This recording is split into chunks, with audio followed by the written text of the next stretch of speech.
Катастрофа на Чекор од трагедија. Свлечиштето во строгиот центар на Скопје на улицата Христос Мирненски е нем сведок на градежниот хаос.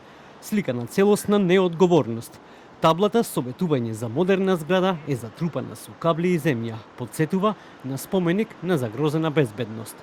Од Општина Центар ќе побараат одземање на лиценците на одговорните лица вклучени во изградбата на локацијата на која настана свлечиштето во центарот на Скопје. Општина Центар нема да толерира несовесно и неодговорно постапување од страна на инвеститори, особено кога се загрозува безбедноста на граѓаните и се оштетува јавниот простор. Инвеститорот е задолжен итно да го обезбеди просторот, да преземе мерки за санација врз основа на експертизата од градежниот факултет и целосно да ја врати оштетената инфраструктура во првобитна состојба.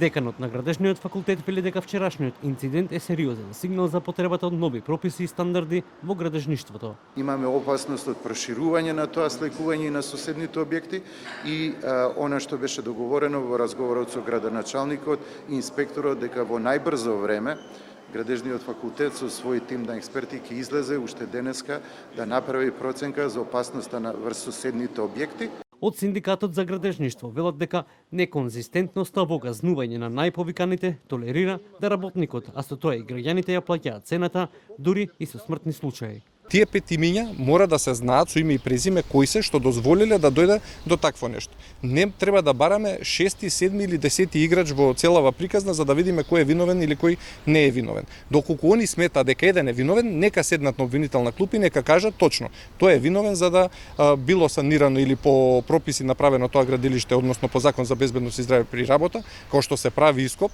а не да заштедиме пари на ископ, да заштедиме пари на опрема, да заштедиме пари на лична заштитна облека и на крајот на денот да немаме виновни, а всушност имаме многу виновни, бидејќи гледаме дека секојдневно и се повредуваат и гинат работниците, особено во секторот градежништво.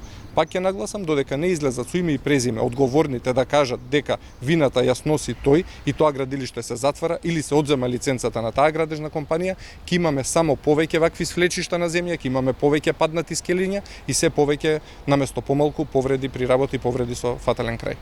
Пред еден месец, еден работник загина, а 4 беа повредени откако беа затрупани од насип со земја на градилиште во општина Кисела Вода.